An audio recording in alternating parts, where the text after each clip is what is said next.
Welcome, friends.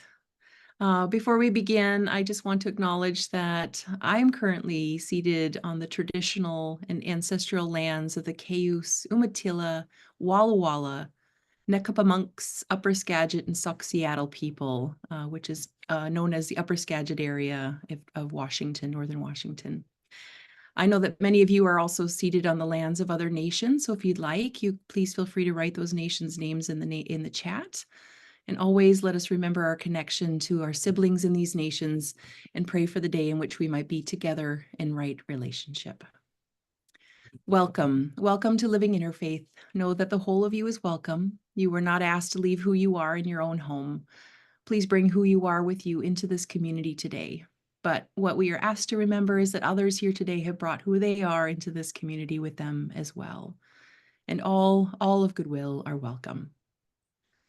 And now, please join us in our opening song. Please mute yourselves as we turn this over to Bruce and Cheryl. Thank you.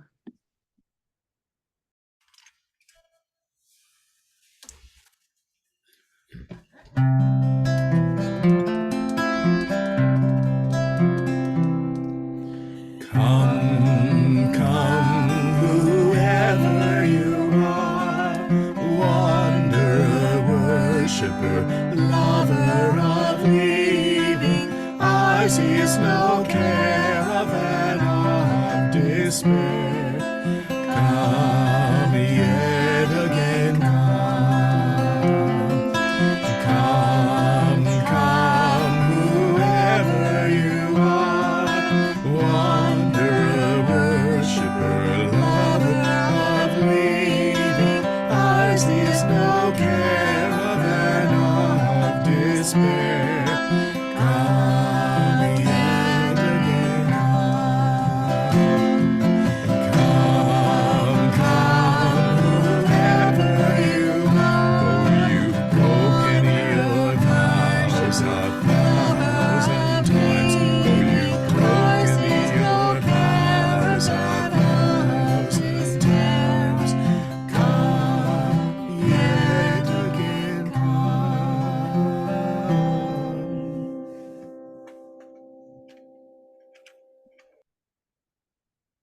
Thank you. Well, now for time for some announcements. First off, today after our service, we're having our annual community meeting starting around 11:30. That's an opportunity to come together where we will review our financials for the past year and going ahead, an opportunity to elect new council members and officers for the year ahead. And you're welcome to join us as members to offer your voice. We really encourage everybody to come and offer your input on who is seated in the leadership roles of the council here, but also to hear a review of the year. We're going to get a report from myself and Rachel and Cathy and our treasurer as well. So please join us if you're able to. So also, there is Pride at the Cathedral on Sunday, July 28th at 10:30, Christchurch Cathedral, downtown Vancouver, celebrating Pride with the Choral Eucharist, featuring the divine work of queer music composers. And then it followed up with an offsite picnic Eucharist at 7 p.m. There's a link in the announcements, and I think Rachel might add one here as well. So. Also, save the date, an event not by bread alone, food security in our community, Tuesday, August 13th from 6 to 8 p.m. in Surrey. Join the Surrey Interfaith Council and special guests to explore the issue of food security. Stay tuned, perhaps in our next announcements newsletter for further information, including exact location. And very exciting to announce that the Living Interfaith Sanctuary will be returning in person, at least partially, starting on Saturday, August 17th service. We're going to be having a quarterly hybrid Zoom / in-person service, but that will be the first time that we're going to be meeting in person since the beginning of the pandemic in 2020. So if you're located in Vancouver or you feel really inspired to have a little trip out here, please consider joining us at the Center for Peace. That's on 1825 West 16th Avenue at 10 a.m. and bring food to share in an after-service potluck. We're very excited to be in the same physical space together on that date. So I want to now invite any other announcements that people might have about things going on in the community that you'd like to share. Yes, this is a very early announcement, but this past week, a group from Port Alberni on Vancouver Island reached out to me, and they're organizing something called the Peace Train Canada. And so the idea is they want to gather a group of around 30 or so people to take the train, the Canadian Railway, across Canada to meet. The idea would be leaving from Vancouver on November 15th, arriving in Ottawa on November 20th, staying with people along the way as folks offer up space, and to try to meet with lawmakers to see what can be done to make the Pearson Peace Centre active again and make Canada want to take part in initiatives that will promote peace around the world. So they reached out. So we're going to have a kickoff event for them at the Center for Peace the night before, but they blocked off all those spaces. And they're looking for people who care about these sort of things who want to come. And I might be going, I'm going to see. And so, yeah, it's very cool. So that'll be in mid-November. So anyone who's interested in joining the Peace Train, you can talk to me about it. Thanks, Cathy. Very cool. Anyone else? All right. Well, let's move together into our time of service today on Dhamma Day. I'm going to be offering the opening prayer here this morning, so let's offer our hearts to the sacred. Praise to Buddha. O Blessed One, Sakyamuni Buddha, precious treasury of compassion, bestower of supreme inner peace. You who love all beings without exception are the source of happiness and goodness, and you guide us to the liberating path. Your body is a wish-filling jewel. Your speech is a supreme purifying nectar, and your mind is refuge for all living beings. With folded hands, I turn to you, supreme, unchanging friend. I request from the depths of my heart, please give me the light of your wisdom and dispel the darkness of my mind, and to heal my mental continuum. Please nourish me with your goodness, that I, in turn, may nourish all beings with an unceasing banquet of delight. Through your compassionate intention, your blessings and virtuous deeds, and my strong wish to rely upon you, may all suffering quickly cease, and all happiness and joy be fulfilled. And may holy Dharma flourish for everyone, forevermore.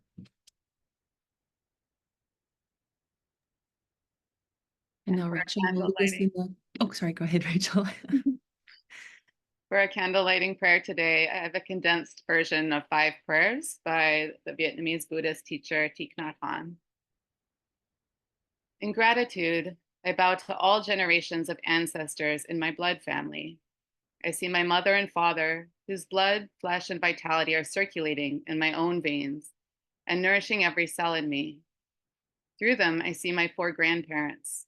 I carry in me the life, blood, experience, wisdom, happiness, and sorrow of all generations. In gratitude, I bow to all generations of ancestors in my spiritual family.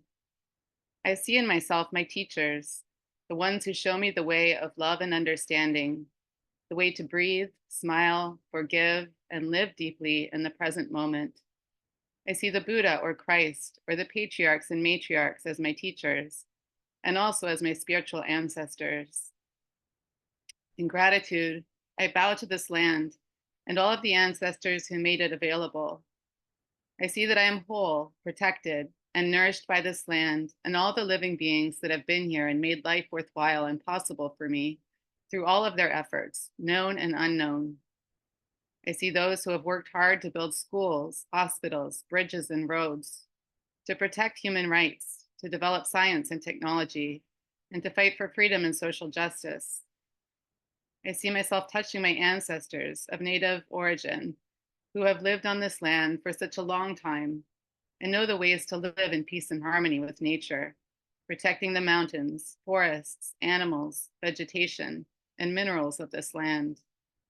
I ask this land for its protection and support. In gratitude and compassion, I bow down and transmit my energy to those I love. All the energy I have received, I now want to transmit to my father, my mother, everyone I love, and all those who have suffered and worried because of me and for my sake. I know I have not been mindful enough in my daily life. I want all of them to be healthy and joyful. In understanding and compassion, I bow down to reconcile myself with all those who have made me suffer. I open my heart and send forth my energy of love and understanding to everyone who has made me suffer, to those who have destroyed much of my life and the lives of those I love. I know now that these people have themselves undergone a lot of suffering and that their hearts are overloaded with pain. I pray that they can be transformed to experience the joy of living.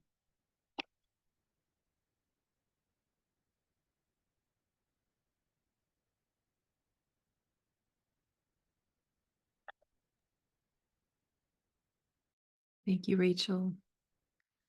And now for our passing of the peace, I invite you all to unmute yourselves and greet one another with a sign of peace. Peace, everyone. It's so lovely to be with you this morning. Peace to all. Peace be with you. Peace be with you. Peace, everyone. Peace. Everyone. Friends.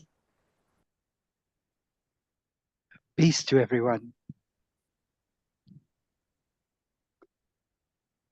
Thank you. And now we have another song. If we could please mute ourselves as Bruce and Cheryl lead us. Thank you.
Thank you.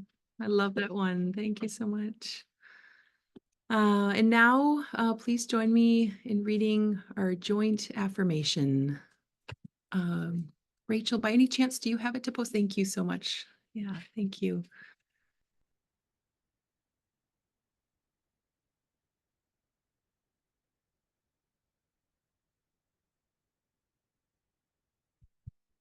One moment, friends.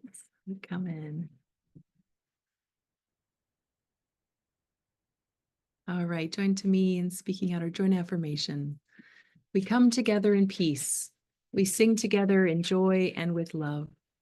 We worship together in one house, a house with names beyond number. Our paths are many, our beliefs are as leaves, and the tree that we cleave to is nourished by the light of compassion, justice, and mutual respect. May our lives, our beliefs, and our actions help to bring about the world of love we all seek, and let it begin here. And now is the time when we take some time to pray in our own homes and in our own ways, whatever may be on your heart, global issues, personal family issues, things in your community. I know I'm deeply impacted by what's been going on continually in Israel and Palestine, and it continues to be high on my heart. But we're also seeing the global impacts of climate change and how they're affecting many communities globally, with flooding and fires that are beginning to start to take over already this season. So whatever it may be, I just invite you in the next couple minutes to just pray in silence for whatever's on your heart this morning. Thank you.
Thank you, my friends. Now we're going to join together in another song, and I turn this over to Bruce and Cheryl. Thank you.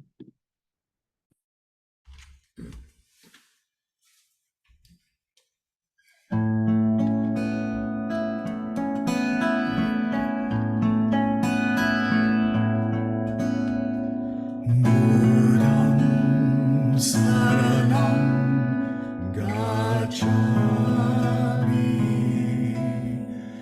Dhammam saranam gacchami, Sangham saranam gacchami, Dutiyampi Buddham saranam gacchami, Dutiyampi Dhammam saranam gacchami, Dutiyampi Sangham saranam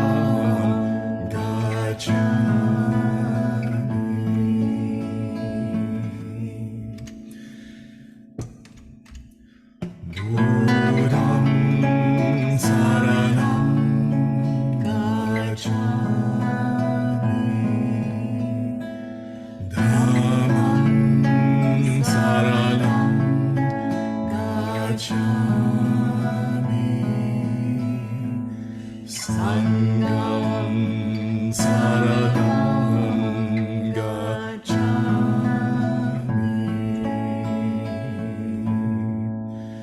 Dutiyampi Buddham saranam gacchami,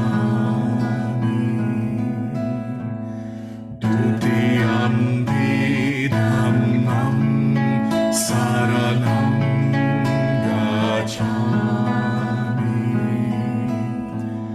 Dutiyampi sangham saranam gacchami. Tatiyampi buddham saranam gacchami. Tatiyampi dhammam saranam gacchami. Tatiyampi sangham saranam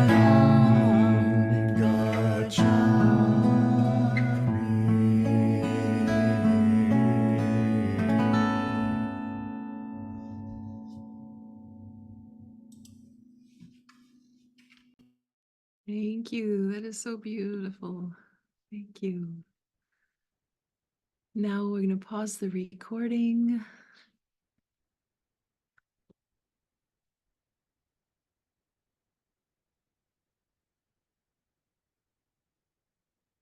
Not sure. And now it's time for sharing of our wealth. And we're just so grateful to everyone who contributed to our annual campaign we held in the spring and who sends money on a regular basis. And so many of you here do. Thank you very much. This helps pay for our speakers, our staff, and our wonderful musicians. But if anybody would like to contribute who doesn't already, we can add the link in the chat right now. Thank you, Rachel. And now time for a song, the sharing of our wealth. Thank you.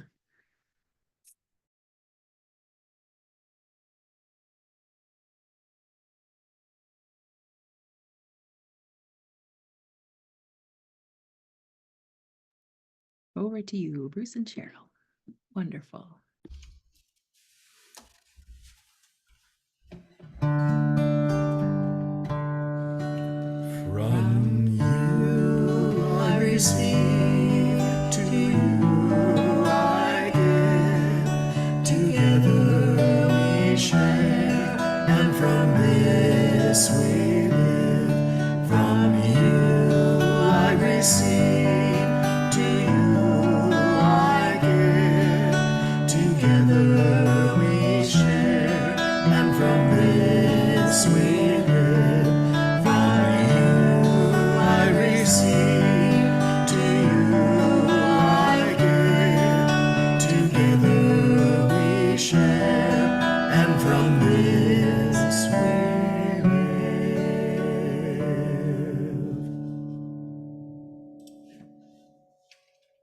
Thank you. And now it's my great honor to introduce today's speaker, Reverend Cathy Merchant. I was going to say no introductions are needed, but I think actually we really do. It's nice to hear who this wonderful person is. So she is, of course, the founder of our gathering, the Living Interfaith Sanctuary, and she's here today to explore with gratitude what is Dhamma Day. Cathy has worked as an interfaith activist, community organizer, and compassionate listening facilitator since 2008. She holds a master's degree in Middle East Studies from the University of Washington and a Master's of Divinity from the Vancouver School of Theology. And she's an ordained interfaith minister. And in addition to her work here in Living Interfaith Sanctuary, Cathy also serves as the Minister of Community Life at Canadian Memorial United Church. We're very happy to have you here today, Cathy, and I look forward to the wisdom sharing that you have to teach us today and share with us today. Over to you, my friend. Thank you so much. Here, I'm going to spotlight myself. And this is so lovely. Thank you. Really good to see all of you. So yes, happy Dhamma Day. So today, July 20th, is Dhamma Day this year. So it's, you might hear it called Dharma Day or Dhamma Day. So Dhamma is just the Pali word for it, versus Dharma is the Sanskrit word. But in both cases, it has to do with the Buddha's teachings. And that's today, this year. It's also sometimes known as a Salha Puja in the Theravada Buddhism tradition. And this is one of the most important festivals in Theravada Buddhism. So if you're curious, I have some slides I'm going to show you. They're just pictures. I'm going to show these from time to time, just so you get a sense of some stuff. So if this is a map of Asia here. So these are the three main schools in Buddhism. There we go. So Theravadan Buddhism is kind of the original Buddhism, and it's the one in red. So you see it's down there in Sri Lanka, and Burma, and parts of Bhutan, Thailand, Laos, Cambodia, and parts of Vietnam.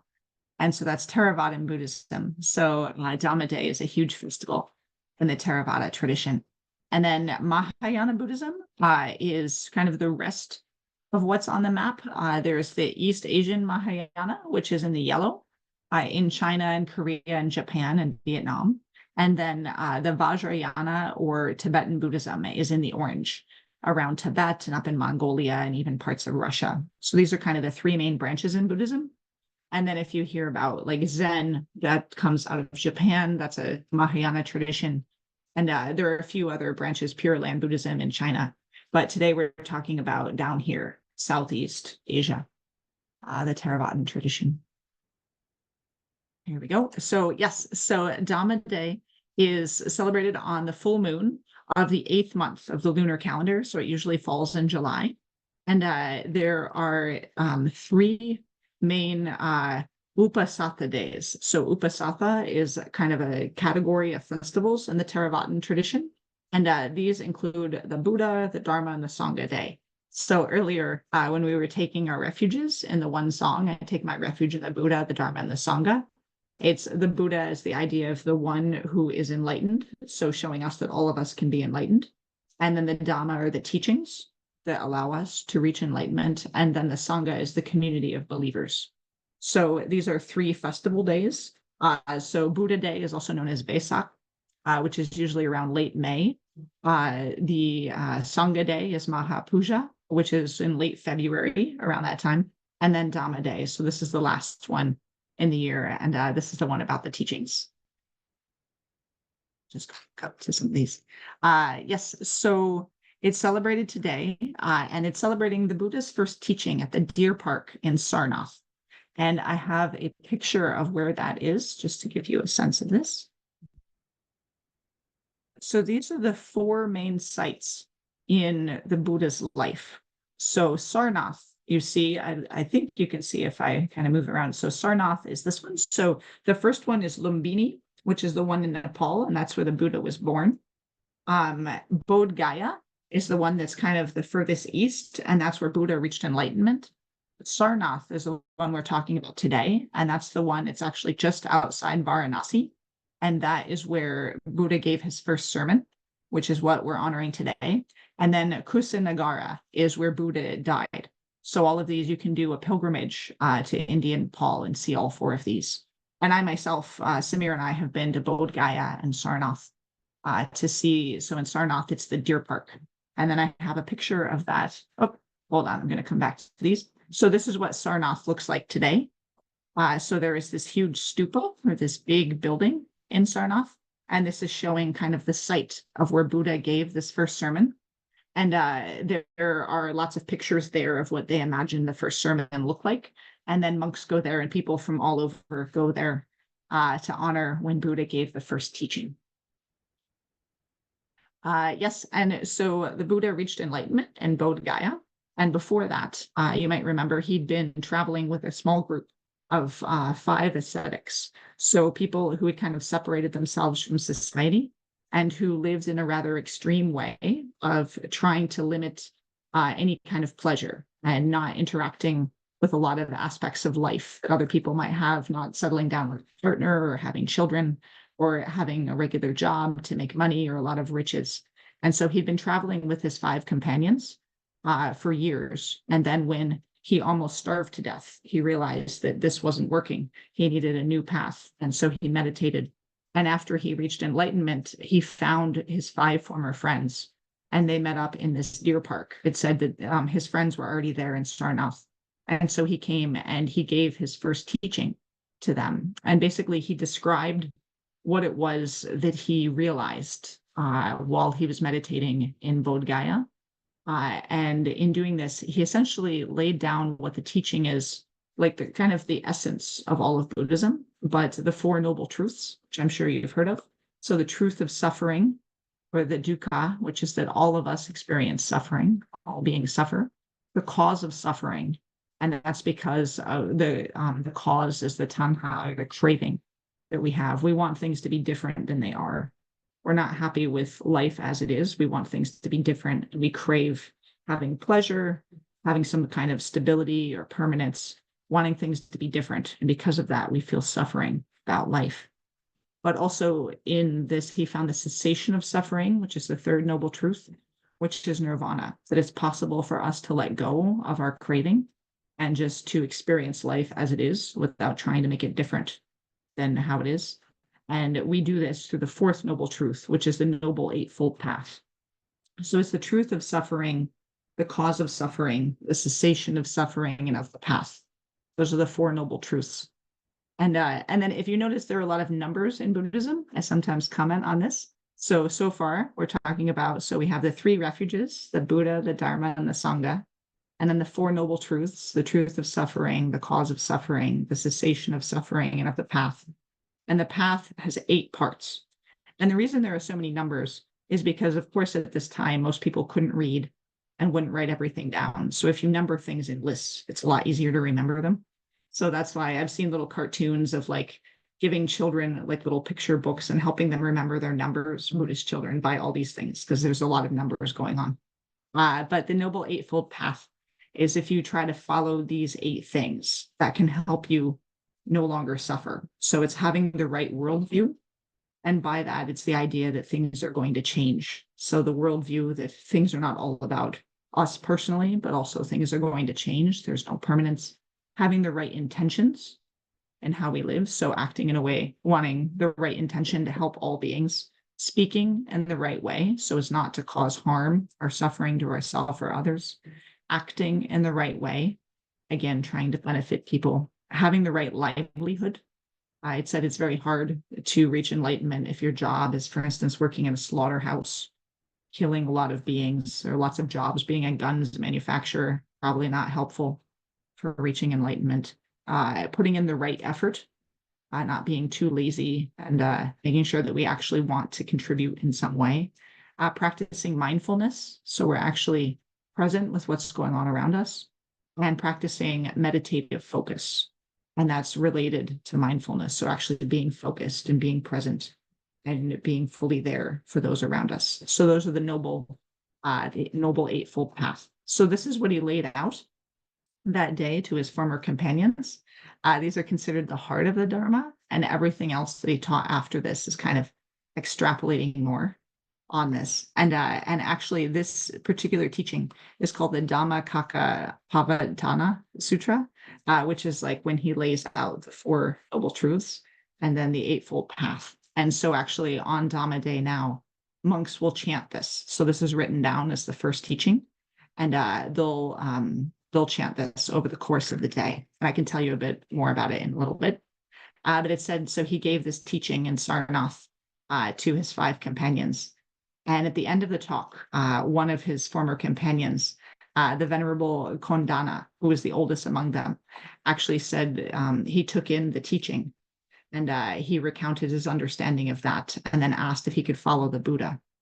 And it said that when Kondana took in the teaching, he actually reached the first level of enlightenment just by listening to the discourse.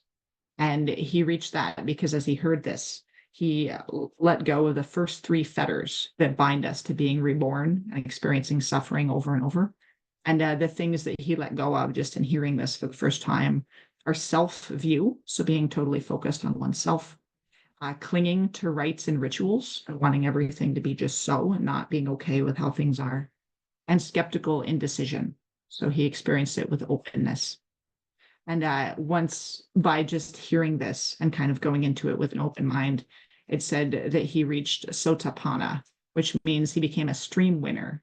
And this is kind of, there are different levels of fully understanding the teachings. So, but if you sit and you hear this for the first time, he was open enough listening to his former companion that he kind of let go of some of this clinging he had before and his focus on himself. And he actually became the very first monk. And shortly after that, the other 4 decided to follow the Buddha as well. So all 5 of his former companions, rather than being mad that he left them, and was now practicing something slightly different. They actually decided to follow him, and they became his first Sangha. And the Sangha is the community. And it's also worth mentioning that, the Buddha's mother died when he was an infant. And so he was raised by his maternal aunt. And the first time she heard the teaching, it said she also dropped into Sotapanna, became a stream winner, and she wanted to follow him as well. And at first, he didn't want to have women following him because he thought it was going to basically distract the monks. And he said, oh, if I let there be nuns as well, it's going to set us back by ages, which as a woman, I find quite aggravating. But she ended up convincing him, and she became the first nun. So I think it's very cool that the first people who heard his teaching saw such wisdom in it, that they started following him. So right away, the Sangha was born. So Sarnath is actually the birthplace of the first Sangha. So even though we're celebrating Dhamma Day, which is celebrating his first teaching, it's linked right away to Sangha, because as soon as you have the teaching, you have the community that wants to follow the teaching. And I'll go back quickly to show you a couple more of these pictures. So again, this is in Sarnath. And then here are a couple pictures of how they imagine this. So with the Buddha at the center, and these are his 5 companions who are listening to him along with the deer, because this was in a big deer park. It's kind of in the woods, and there were lots of deer in that area. And this is another kind of a Thangka painting, or like a traditional painting of the same sort of thing. There's a lot of art that goes into what each particular pose or each item means, and I'm not familiar with all of these here. But you can see the 2 of the 5 companions holding bowls of rice. And so they're actually going to eat, which I think is significant, because the reason that he stopped practicing with them before is he almost starved to death. And he was revived by Sujata, who was a young girl who brought him food, who brought him rice pudding. So the monks who are the ones who are with him, who were also probably on the verge of starvation, are starting to eat as they listen to his teaching, which I think is really neat. And here's a wall carving of it. And you see them all kind of looking up at him, listening, and the deer is in front of him. And then you also see a woman and a child there. So the teaching goes out for all beings. It's not just for monks, but it's also for all who listen to it. And this again is Sarnath. And then, yes, so this is the Dharma wheel. And so the name for the teaching he gave, the Dhamma Kaka Pavatana, actually means setting the wheel of Dharma in motion. And so you often see this. So the most traditional symbol for Buddhism is this wheel in the center, and it has different numbers of spokes depending on who makes it, but it usually has 8 spokes in the center for the Eightfold Path. And it's drawn to be like a chariot wheel. And so it's said that when he gave this first teaching, he set the wheel in motion for this time. And it's because if it's like a chariot, humanity is riding on the chariot, and he starts pushing all of us as humanity towards enlightenment. And it's said later when the Tibetan tradition started, it set the wheel in motion again. So it's like each new teaching we have, or each new awareness we have, it pushes the wheel further and further, hopefully to get us to enlightenment as a group. So this is a very common motif here, with the wheel in the center, and then the deer next to it as a representation of this. And sometimes you'll see the wheel just with 4 spokes when it represents the 4 noble truths. And sometimes it has more spokes if it's including not just the Eightfold Path, but additional teachings, as you can see in this one. Yes, so I mentioned that when his friend Kondana first heard the teaching and let go of 3 fetters, those 3 fetters would bind him to the 3 lowest realms. So in Buddhism, again, we have many, many numbers. So there are 6 different realms and that you can kind of be born into. And so the fetters were the ones that would make him be born into the lower ones. So the one in the bottom. So this is kind of a Thangka painting, another traditional painting that shows 6 of the realms. So the one in the bottom is the hell realm. And people who experience a lot of anger, it's said that if you're struggling with anger and hatred throughout your life, then when you die, you would be reborn into the hell realm, where you experience a lot of suffering because of this. And not that you're there permanently. It doesn't work the same way as in Judeo-Christianity, but that in your next life, you'll be struggling as though you're living in hell because you have so much anger and hatred in you, trying to let go of that. So that's one of the fetters that Pandana got to let go of just by hearing the Buddha's teaching. And then the one here that's on the bottom left-hand side, that's the hungry ghost realm.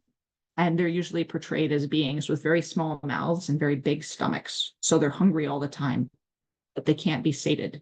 And that's if we have a lot of clinging. Sometimes I joke, like I'll eat a dessert that's really good. And I'm like, oh no, now I'm in the hungry ghost realm. Because the rest of my life, I'm going to want like a cheesecake that's as good as that cheesecake. Or, if you can't be satiated, you have this like ongoing clinging. You get a job with a lot of money, but you want even more money. Or you buy a house, but you want a bigger house. Like honestly, our whole capitalist society works on the hungry ghost realm. The idea that we're never satisfied. And but by letting go of our clinging, that was the second fetter, then he won't be reborn into that. And then the one on the bottom here on the right shows a bunch of animals, and it's really beautiful. It's really beautiful scene. But and I love animals, and it's wonderful. But the problem with the animal realm in Buddhism is if you have a lot of fear, so you're too afraid, you can't really assert yourself or your values or what you think needs to happen. So you can get reborn as an animal that's kind of very skittish. Like you can't really put forward your own autonomy or anything that you want because you're scared of everything around you. So it's like you operate really instinctually. But by letting go of his skeptical indecision and his fear, then he won't be reborn in that way. And another time I can tell you more about the realms in the top. But I thought it was kind of interesting that just hearing the teaching and taking it in an open-hearted way can help you let go of hatred, fear, and incessant clinging. Here's a picture of monks celebrating on Dhamma Day by lighting candles. Candles often have to do with our focus in meditation. You can light a candle so you can focus, but also the idea of like the truth. Can have the truth, fire as truth. So the monks meditating there along the river. This is in Cambodia. And here's another one also of just getting together to meditate. And that's the other thing that's very significant. I think that's my last picture. That's significant about this day as Dhamma Day is this comes right before a period of time called as Vasa, which is also sometimes it's called like Buddhist Lent.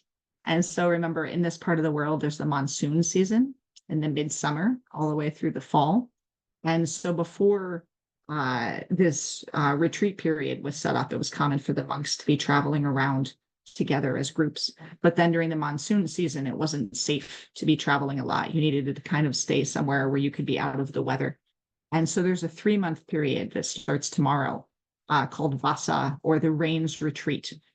In Theravada Buddhism, or again, Buddhist Lent, where the monks practice a 3-month period, more intensive practice.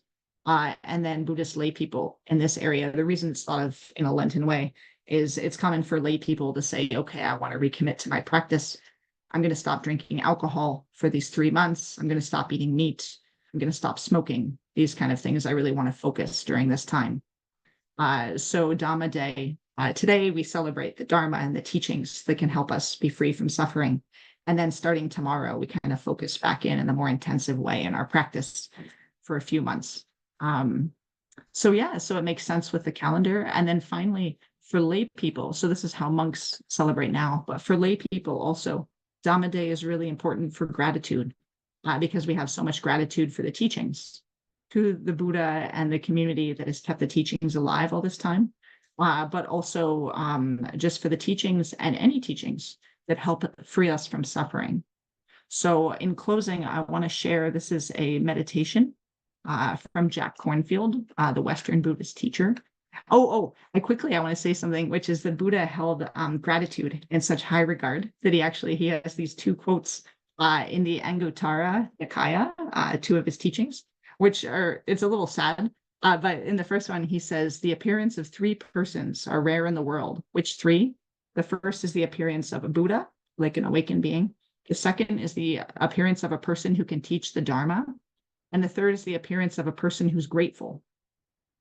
And that it's so rare to find people who are grateful. And he says later in the same Nikaya, or in the same teaching, there are 2 persons who are rare to find in the world. Which 2? First, the one who volunteers to help others selflessly. And second, the one who is grateful and thankful for kindnesses that are done. And so just even in focusing on our own gratitude during this time, which is one way that lay folks can celebrate Dhamma Day, that can help us kind of bring more kindness into the world and remind others of how thankful we are for them.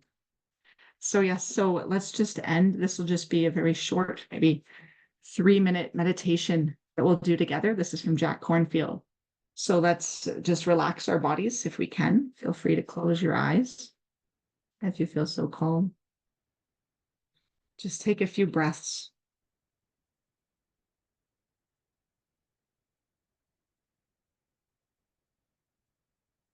And we want to begin our practice of gratitude by feeling how year after year we've cared for our bodies and our lives.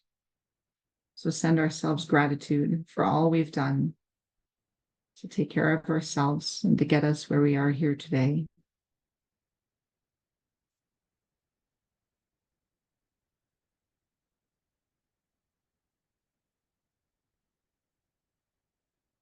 And then let us begin to acknowledge all who've supported us in our care.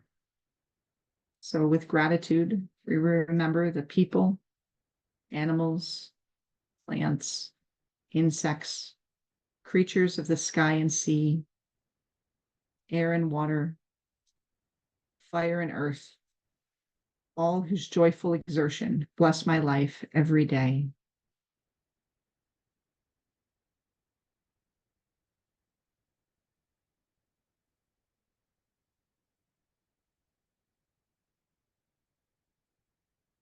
With gratitude, we remember the care and labor of 1,000 generations of elders and ancestors who came before us.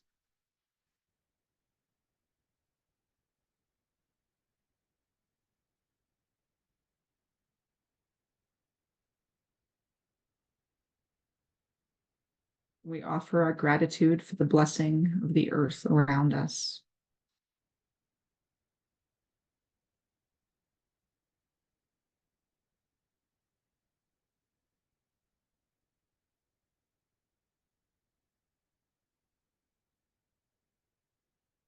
We offer gratitude for whatever measure of health we've been given.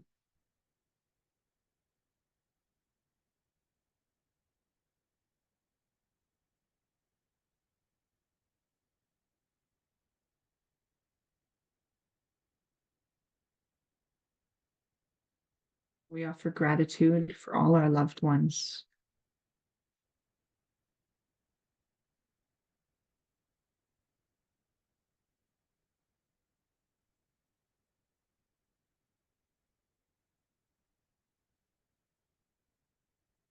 We offer gratitude for our community, whatever community looks like for you.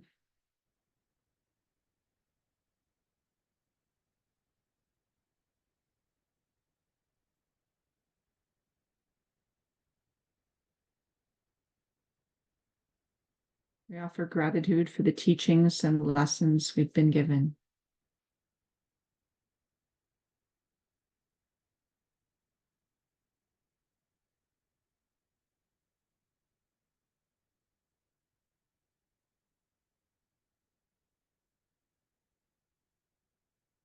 And finally, we offer gratitude for the lives we've been given.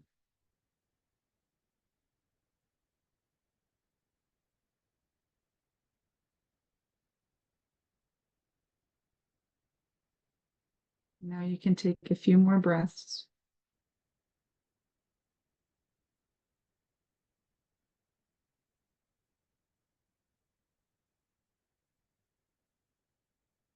And when you're ready, open your eyes. Thank you.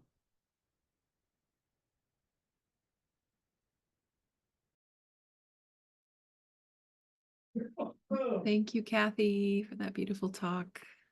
We're going to join together in one more song, and then I'll end the service with a closing prayer. And after that, anyone who would like to stay for a brief discussion with Cathy. And then, of course, after that, we have our annual community meeting to stay for. So if you're able to, please join us then. But I turn it over to Bruce and Cheryl. Thank you.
Thank you. That was so beautiful. Following that meditation that Cathy offered. What a gorgeous pairing for the heart. Now, friends, I offer a final prayer to us together. And bless us as we come together here to express gratitude to the gifts of the teachings, the sacred teachings that guide all of us.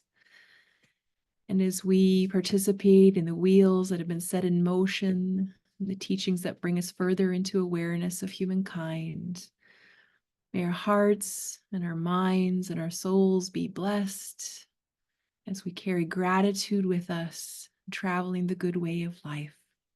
Blessings upon us all. May it be so. Thank you, my friends.